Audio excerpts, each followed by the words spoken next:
Señores, entonces, como siempre, muy buenas noches. Espero todos se encuentren súper bien. Estamos por acá entonces en esta lectura de John Netto and Non-Market Wizards, el autor Jack Schwager, un auténtico maestro a la hora de entrevistar traders profesionales. Realmente con su psicología logra sacarles bastante información relevante. John Neto me parece que es como la mitad del libro, ¿sí? Y creo que ya entiendo por qué lo puso a la mitad. No tiene un rendimiento espectacular, pero muestra que, y perdón por la palabra, pero un fracasado puede lograr muchas cosas en la vida siempre y cuando se la proponga, ¿sí? Fracasado porque uno puede decidir si ser o no un fracasado. Yo creo que a menos de que uno tenga un problema cognitivo, alguna enfermedad física o mental que le impida ciertas cosas, pues uno decide si ser o no un fracasado, y este es el caso de John Netto, y lo vamos a ver detenidamente. Hendrix, muy buenas noches. Entonces, bueno, bienvenidos. Me encantó como el autor le titula: Mi día favorito es el lunes. Yo no sé cuántos de acá, cuántos de ustedes me podrían decir lo mismo. Yo le soy muy sincero, mi día favorito no es el lunes, mi día favorito es el viernes. Em, Ahora, ya vamos a ver el por qué. Al final del capítulo se explica el por qué mi día favorito, o el día favorito más bien de John Neto, es el lunes. ¿Vale? Carlos, muy buenas noches, ¿cómo estás? Bienvenido. Ah, un segundito que siempre se me olvida acá que, si ven, es que, bueno, aunque no, creo que no es en internet, creo que es como mi conexión más bien. Bueno. Descargo de responsabilidad. El material proporcionado es solo para fines informativos y no debe considerarse como un consejo de inversión. Los puntos de vista, información u opiniones expresadas en el texto pertenecen únicamente al autor y no al empleador, organización, comité u otro grupo, individuo, empresa del autor.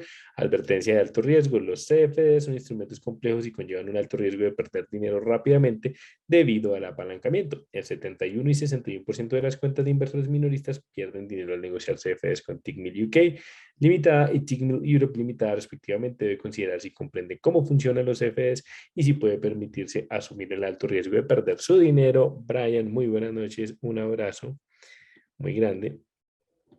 Y ahora sí, vámonos entonces para la disciplina forja el éxito. John Netto. Entonces, pues, ¿por qué les decía que un fracasado? Normalmente creo que Estados Unidos y los países europeos tienen unos muy altos estándares en cuanto al nivel de educación, ¿vale? Ustedes encuentran las mejores universidades del mundo efectivamente en Reino Unido, en Francia, en Estados Unidos, ¿vale? Realmente pues en lo que es Europa y Estados Unidos. Em, Esto no es porque sí, realmente es porque la competencia estudiantil y por supuesto laboral les hace entonces a los estudiantes tener muy buenas calificaciones durante su, llamémoslo, etapa de colegio para acceder a una muy buena universidad. Ese no fue el caso de John Netto, tenía un promedio, o sea, yo no sé ni cómo se graduó porque realmente le costó demasiado. Tanto así que el día de la graduación de high school, pues un Marine le dijo: oye, deberías irte con nosotros a pertenecer a los Marines, ¿sí? Recordemos que los Marines son como parte del ejército estadounidense norteamericano y son los que pues normalmente se envían cuando hay conflictos internacionales, ¿sí? Llamemos la guerra del Golfo, todo ese conflicto que hubo por allá en Medio Oriente. David, muy buenas noches. Pues esos son los Marines. Yo creo que muchos los hemos visto por películas o porque muchos escuchamos los veteranos de guerra que fueron Marines. En las películas les encanta mencionarlos. Eh, yo creo que, y lo dice John Netto, él dice: me sirvió mucho la experiencia con los Marines porque era una persona muy indisciplinada, realmente estaba en un enfoque muy perdido, no le estaba prestando atención a su futuro, y los Marines durante sus 9 años que duró con ellos, pues le permitieron entonces enfocarse. Él trabajó, hizo trabajos en Japón, ¿vale? Debido también al acercamiento que hubo entre la nueva constitución de Japón, que pues realmente la redactó Estados Unidos después de, recordemos, la Segunda Guerra Mundial, y empezó a aprender japonés por sí solo, con algunos libros. Cuando habló con los japoneses, pues los japoneses se dieron cuenta y quedaron asombrados porque decían: ningún extranjero pronuncia bien nuestro idioma, y él lo sabía pues en muy alto nivel. Eso le permitió ver que con autoeducación podía lograr lo que quisiera. Y en algunas vacaciones que tuvo a Las Vegas, se dio cuenta pues que le gustaba mucho apostar y el riesgo y por ahí llegó al trading, aunque después dijo, el tema de apostar como que no era tanto por el lado del trading. El primer enfoque hacia el trading fue netamente de análisis técnico, empezó a aprender por libros, por información en la página web, realmente todo lo aprendió él solito y se empezó a dar cuenta pues con sus operaciones cómo le podía entonces ir.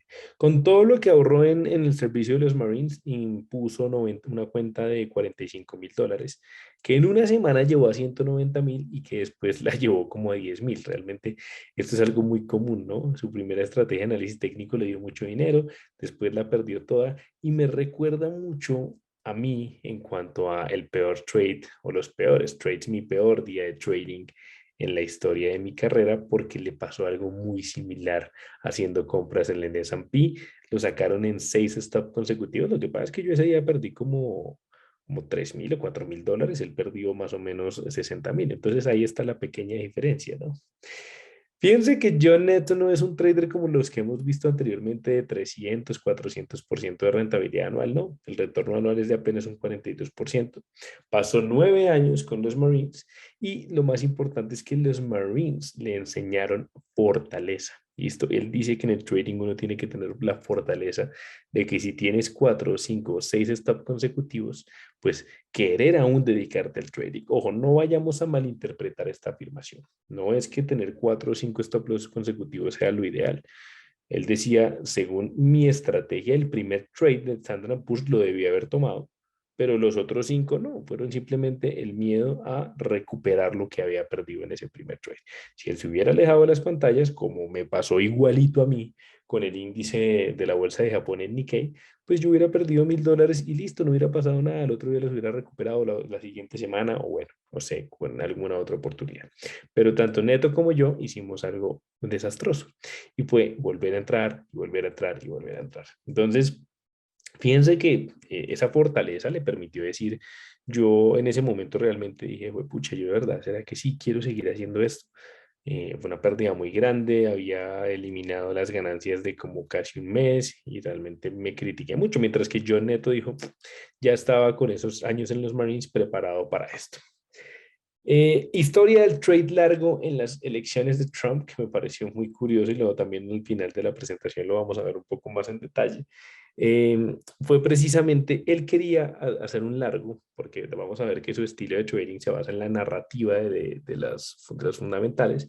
Él quería entrar en una posición alcista el día que eligieron a Trump en el 2016, pero no lo hizo porque dijo, realmente yo, pues, creía, número uno, que Trump no iba a ser presidente, y dos, le afectó tanto el hecho de que Trump hubiera ganado la presidencia que simplemente no quiso abrir su computador para ejecutar dicho trade. No sé si ustedes recuerdan, y lo vamos a ver también al final de la presentación con un comentario que nos hace Schwager, pues que el mercado estaba con mucho pánico. Era Donald Trump, no, pues siempre ha sido un empresario, no sabía nada de política, no había sido senador, no había sido nada de los Estados Unidos en cuanto a términos políticos para llegar a la presidencia y los anteriores presidentes o era por herencia como Bush o era simplemente porque realmente llevaban una carrera política forjada, cosa que pues no sucedió con Trump. Entonces fue un estallido y es lo que él va a denominar la narrativa del trading, una situación no particular. Para un bull trader, los eventos inesperados pueden generar correcciones no deseadas. Aquí una cita que nos pone nuestro amigo, siempre se me olvidan los nombres, John Neto. Bueno, se me olvidan los nombres porque como no son reales, pero bueno, eso nos dice, efectivamente, y eso también lo vamos a desentrañar en el transcurso de la presentación. Nosotros tenemos eventos programados que podemos abrir desde cualquier calendario económico, ¿sí? Como lo pueden ser las decisiones de tasas de interés de la Reserva Federal, datos de empleo, el tema de la OPEC en cuanto a inventarios de petróleo crudo, ¿vale? Bien, muchísimas cosas que se programan en impacto bajo, medio, alto. Él llama esos eventos inesperados como lo que pasó con Trump. El mundo estaba esperando que Hillary Clinton hubiera sido la primera presidente de Estados Unidos, ¿sí? Era como lo que se esperaba y todos decíamos, oiga, va a pasar porque realmente, pues, incluso las encuestas la posicionaban como la presidenta. ¿Qué pasó? Finalmente Donald Trump terminó la presidencia, fue un evento inesperado, los mercados reaccionaron inmediatamente. Eso es la narrativa entonces del trading, que se basa entonces en lo que pasa y lo que debería pasar con eventos fundamentales. Lo mismo, por ejemplo, hablaba, y lo vamos a ver también más adelante, en cuando Bush decide darle un ultimátum a Saddam Hussein, lo que desencadena pues entonces la Segunda Guerra del Golfo. Narrativa del trading, eventos que acompañan el mercado. Ejemplo de narrativa con el oro en 2008, ¿vale? Entonces, efectivamente, ese ejemplo lo que nos decía en el 2008, pues, a ver, recordemos una crisis, lo hablamos también en la entrevista que tuvimos con Julián, de los bonos subprime, la economía se estaba yendo al piso, era la primera vez que la Reserva Federal iba a hacer un quantitative easing, que ya explicamos este término. Pues por supuesto el oro que debía hacer como activo refugio empezar a subir fuertemente y efectivamente lo hizo, ¿vale? Pero por un periodo particular, porque después toda la economía se normalizó y el oro pues volvió a, digamos, a caer. Entonces son estallidos momentáneos que pueden durar segundos, minutos u horas máximo, ¿vale? Esos estallidos cuando normalmente pues la economía entonces hace algo no deseado o más bien no deseado, no contemplado y el precio estalla.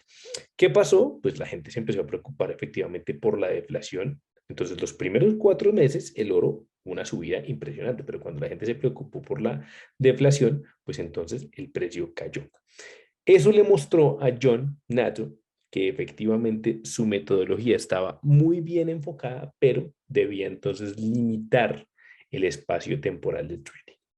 Vender el riesgo, ¿vale? Entonces, dice lo siguiente, si yo encuentro una situación de riesgo en el mercado, pues lo primero que debo hacer es entonces vender, cuando apenas hay una situación.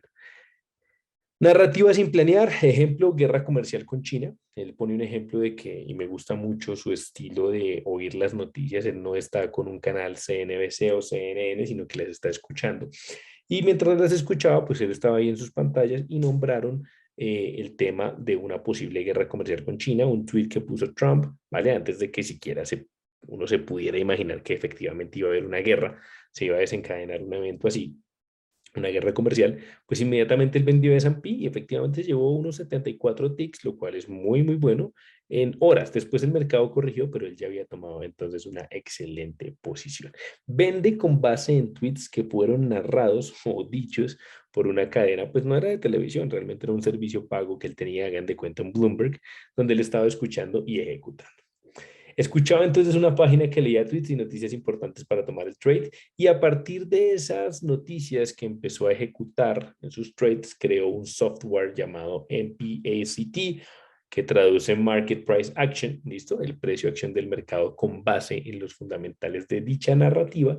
Y es un software que le costó 6 años crearlo y que se basa entonces en diferentes eventos fundamentales, entre ellos, por supuesto, decisión de tasas de interés de la Reserva Federal. Es un operador de futuros. Recuerden que todos los traders que hemos visto son operadores de futuros y no de acciones como tal, sino de futuros. Le tomó entonces 6 años y ojo, es tan interesante que evalúa varias perspectivas de la noticia. Por ejemplo, no solamente la decisión de tipos de interés de subirse o no, sino también la narrativa de lo que dice Powell. Por ejemplo, si Powell dice, no vamos a subir tasas, pero el próximo año seguramente se vendrá unas 2 o 3 subidas, eso es bajista para el mercado porque es un evento inesperado e inmediatamente entonces nos lleva a encontrar una posición bajista. Ejemplo de Powell ante una posible de tasas, ¿vale? El MPACT actúa independiente. En ese momento él estaba haciendo unos largos en los bonos, las notas del tesoro y en los bonos a 15 años. Y el MPACT le informó, o más bien le cerró la posición completa en los largos y empezó a ejecutar cortos y le salió muy bien.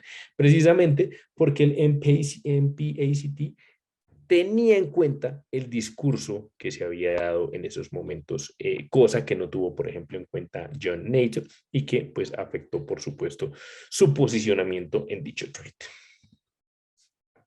Psicología inversa, el tema de emociones, ahí tienen como una ligera discusión entre John Nato y Jack Schwager, y es pues que todos los libros de Schwager lo que nos dicen es, por favor, tratemos de alejar las emociones a la hora de estar haciendo trade, ¿sí?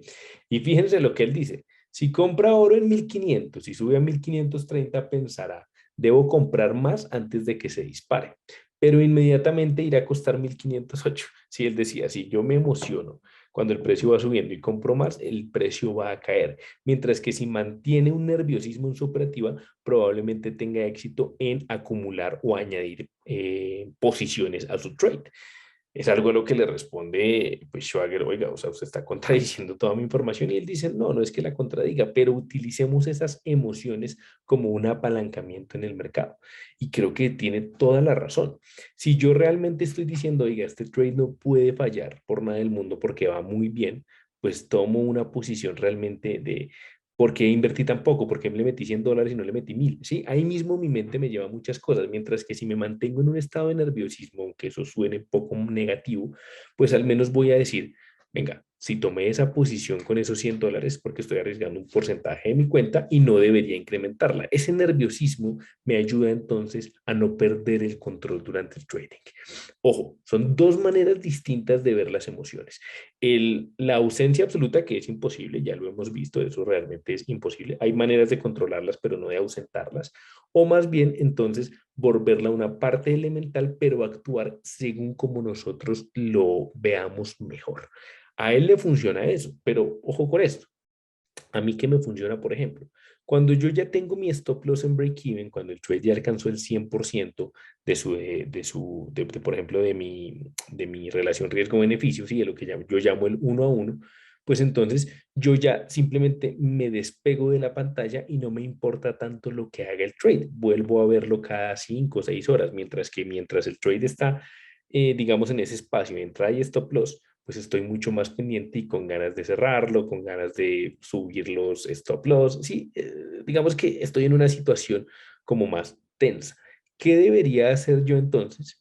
Sencillamente abrir ese trade, poner una alarma o una configuración que me lo permite MT4, de me avise cuando esté en uno a uno, subir stop loss y dejar que se desarrolle tal como lo planteé. ¿Listo? Incluso ese diseño del software a mí me llamó mucho la atención porque yo dentro de mi carrera sí he querido desarrollar un software que ejecute las posiciones de acuerdo a ciertos parámetros técnicos y fundamentales de mi operativa y yo simplemente confiar en que él va a hacer lo que tiene que hacer como si yo estuviera operando en una cuenta demo. ¿Listo? Sin esas emociones negativas, con un control absoluto del riesgo. Y eso yo creo que le permitiría a cualquier trader que tenga una estrategia sólida, pues realmente poder ser rentable en el trading, porque no están influenciando sus emociones de manera negativa. Sí. Hola Marticito, muchas gracias. Claro, difícil de aplicar, por supuesto. Yo no les digo que esto sea sencillo. Uno dice esto, miren, yo por ejemplo ayer tomé un trade alcista en el Standard Poor's y arriesgué casi el 30% de mi cuenta, ¿vale? Yo ya les he dicho que esto lo hago en situaciones específicas y creo que no me arrepiento de haber arriesgado eso. Pero cuando iba en uno a uno, pues yo dije, no, yo lo tengo que cerrar ya porque es que si el trade se devuelve, no quiero quedarme con el sinsabor. Y fíjense cómo utilicé mis emociones. Quiero ponerles el ejemplo. No es que haya estado bien o mal, ¿vale? Vamos simplemente a detallarlo. El 3 llegó a uno, yo me estaba ganando casi $200, ¿vale? Recordemos que yo tengo una cuenta pequeña, es la que tengo en Tickmill, es una cuenta relativamente pues pequeña. Me estaba ganando $200 con el take profit del target era ganarme más o menos 1200, ¿vale? Muchísimo más de lo que estaba en ese momento ganando. Pero dije, este trade lo tomé en un marco de 4 horas, un marco al que yo normalmente no le opero. Yo soy más trader de 1 hora o 15 minutos. Y adicional, en 1 hora había mucha sobrecompra. Bien, si hay algo que a mí me dificulte ejecutar un trade, es que el activo presente sobrecompra. Y ustedes hablarán con muchos otros traders y les dirán, bah, para mí la sobrecompra es completamente obviable, si la puedo evitar y no pasa nada. En cambio, a mí yo veo el trade con sobrecompra y digo, esto en cualquier momento se va a caer. Decidí cerrarlo y fue una buena decisión si yo miro a futuro, ¿no? Porque hoy el trade estaría entonces en entrada, porque claro, uno a uno paso inmediatamente mi stop loss a break even y me voy en ceros. En vez de irme en ceros, me llevé $200. ¿Listo? Eso, pues claro, uno dice mucho mejor. Pero fíjense que entonces actué mal al ejecutar el trade, porque no debía hacerlo con sobrecompra, pero actué bien al cerrarlo en 1 a 1, porque entonces dije, listo, equiparo o evalúo el tema de mi plan de trading conforme a mi operación y en ese punto es donde digo yo, debo cerrar el trade. Entonces ahí utilicé mis emociones a favor, ¿vale? Eso es lo que pretende Nate. Historia detrás de la frase del lunes. Esperen porque creo que me puedo hablar así. Soy exitoso porque los lunes son mis días favoritos. Cuando amas lo que haces, indiscutiblemente serás exitoso. Los lunes son sus días favoritos porque no puede esperar a que abra el mercado, le encantan las aperturas para precisamente estar ahí operando. Si nosotros más bien vemos los lunes con preocupación, con, qué pereza hacer trading, pues entonces nunca vamos a llegar a ser rentables o a vivir o a generar buenos ingresos a partir del trading, porque no estaremos amando lo que hacemos. Y créanme que en el trading es muy importante. Señales de inversión y narrativa, Bush y la guerra del Golfo, entonces volvemos a retomar en este tema. Bush anuncia un ultimátum a Saddam Hussein, el mercado abrió en mínimos después de una caída cercana a 2 años, pero cuando cerró en máximos el día mostró la ejecución alcista. Ojo, un evento inesperado, llevábamos 2 años en el mercado de renta variable a la baja, el mercado ante la noticia del ultimátum a Saddam Hussein, pues cierra por debajo de los mínimos, pero cuando hay un revés, y eso lo quiero ver ahora en una gráfica del S&P, un revés potente, rápido, con máximos en el día, entonces ahí mismo nos está mostrando una situación de reversión que podemos aprovechar para tomar el trade. Ojo, eso que dice Nature es algo que ninguno de los anteriores traders ha compartido con nosotros. Eso sí es una posibilidad operativa muy interesante. Trump, se creía que Trump iba a perder y por lo tanto el mercado iba a caer luego de que quedó electo. El rally duró más de 14 meses precisamente porque los eventos inesperados llevan una narrativa. ¿Qué iba a hacer Trump? Efectivamente, como economista y empresario, iba a invertirle para crecer la bolsa, pero en ese momento el pánico se apoderó de Estados Unidos porque no se veía posible que fuera a llegar a ser presidente. Incluso se creía que era como una burla en ese momento. Yo no sé si ustedes recuerdan, pero pues todo el mundo decía como, pues, por favor, o sea, obviamente no va a ganar. Y cuando ganó, pues el mercado reacciona ante dichos eventos. Es para lo que lo tengamos muy en cuenta. Un 42% de rentabilidad anual. Ustedes dirán, no, eso no es mucho. Pues es mucho porque él opera con cuentas de millones de dólares. Entonces créanme que ese 42% equivale a unos excelentes ingresos. ¿Listo? Para que lo tengamos muy, muy, muy en cuenta. Uy, si está subiendo el USD-CAD, significa que yo tengo por acá un trade en Libra. Está muy quietico. Entré en la tarde. Una compra, ¿vale? Porque hizo el pullback en mi hombro, cabeza, hombro invertido, ¿vale? Y lo veo muy bullish, pero no sé, creo que no entré en un buen momento. Ya se viene la asiática con su volatilidad molesta, entonces espero que no me saquen stop porque me gusta el trade. ¿Listo? Les quiero mostrar fue en el Nasdaq que ejecuté el trade, no me acuerdo si todavía tengo, si aquí lo tengo. ¿Vale? Efectivamente me roza el 1 a 1, efectivamente me salí y en este punto, pues fíjense que si no me hubiera salido, ya mi stop loss estaría en entrada y por supuesto ya me habría ido entonces en break-even. Y les muestro la sobrecompra, no era mentira, efectivamente el activo estaba alejado de su promedio móvil de 200 observaciones y por ende, pues entonces yo dije, me asusté por el tema de la sobrecompra. Pero fíjense lo que él decía, el mercado entonces después de que Powell decidió anunciar las tasas de interés, cerró en mínimos, ¿sí? Había roto esta zona y después, ¡puff! ¿Vale? Se pega un rally, o bueno, más bien la noticia fue acá, empezó a caer fuertemente y cuando el mercado me anuncia entonces esa disparada alcista es el cambio de lo pesimista hacia lo alcista, que también estaba, por supuesto, soportado en un análisis técnico de múltiples temporalidades. ¿Listo? Que ya lo habíamos planteado, ya les he explicado el mínimo mayor del mensual, la vela de rango amplio en semanal y la posibilidad del desarrollo alcista. Ojo, ¿qué es lo que yo quiero también? Y por eso también me salí del trade. Quiero que encontrar en el marco diario esta semana, es que sería increíble que mañana jueves y el viernes el activo presente una caída cercana a este nivel de los 14.053, porque si lo hace, seguramente la próxima semana podría ser una vela de rango amplio que se coma, por ejemplo, hasta el 15.117. Y ahí yo quiero estar pues muy alcista, ¿vale?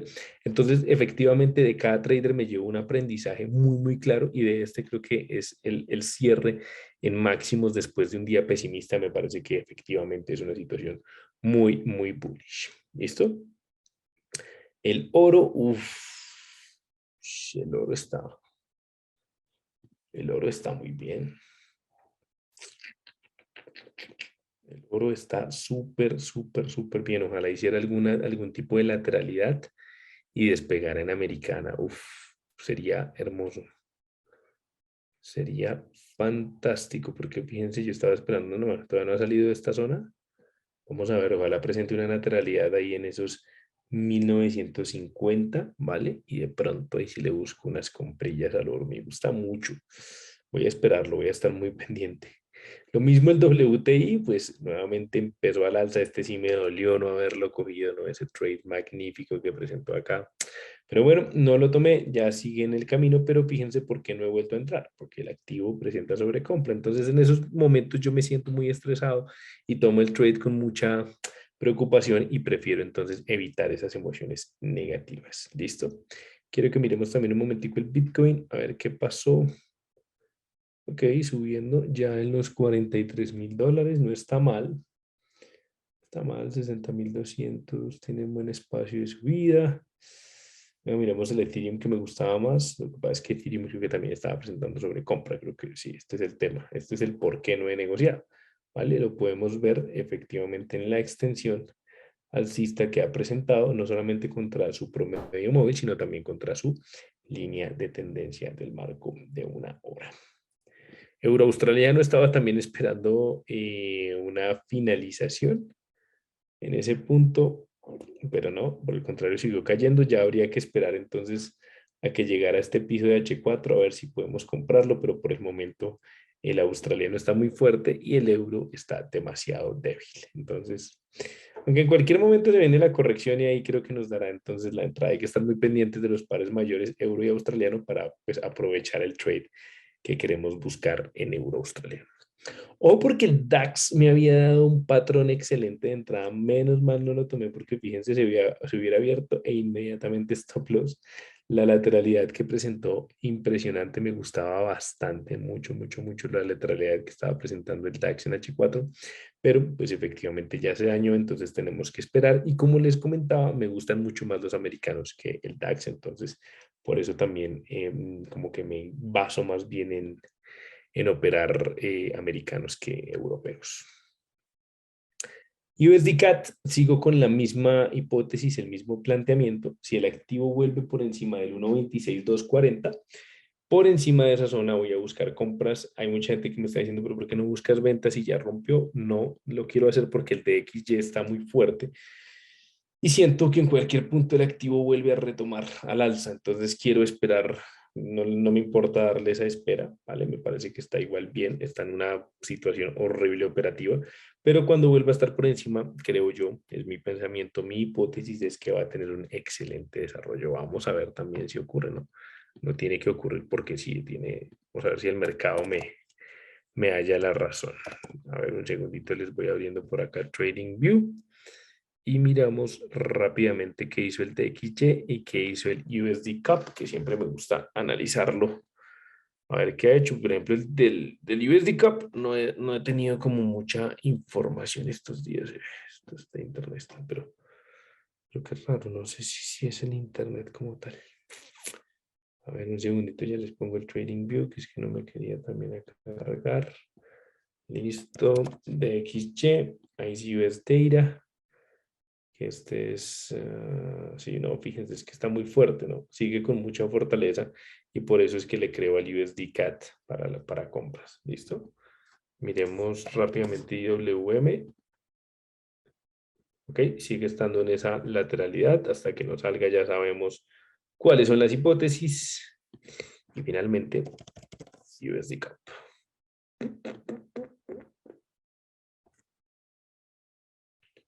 Aguiar, lo mismo para ti, excelente semana, abrazo grande, que estés muy, muy bien. 3.000, uy, había cerrado hoy en 3.000, alcanzó a estar en 3.733, ya está en 3.779, mucha, mucha volatilidad en ese USD Cup, pero fíjense que pues a la final sí rompió la línea de tendencia y principal y se ha mantenido por debajo de esa línea, entonces pues bueno, también es como de recalcar, ¿no? Miremos Luna Dollar. Luna Dollar que está, no sé por qué me gusta tanto, pero el hecho de que no corrija fuerte en los momentos donde donde el Bitcoin y el Ethereum corrigen, pues me llama mucho, mucho, mucho la atención. Pero bueno, eh, Pues tengámoslo acá. Epa, yo creo que sí cerró este. USD CAD, vale, entonces yo creo que voy a basar mi operativa para esta semana, bueno, ya tengo un trade en Libra, efectivamente. Si este trade sale bien, pues no opero más, vale, no operaría nada más. Mi take profit está en el casi 5-1, vale, un $100 ahí de ganancia. Y estoy también detrás del oro. Si el oro se da, o sea, si la libra me saca en ganancia, no hago nada más. Si la libra me saca en pérdida y el oro se configura, opero el oro. De lo contrario, me quedaría muy quietico, ¿vale? Eso es como mi recomendado para la semana. Nos vemos mañana a 7:30 en la sesión de futuros. Abrazo grande para todos, cuídense bastante y chao, chao.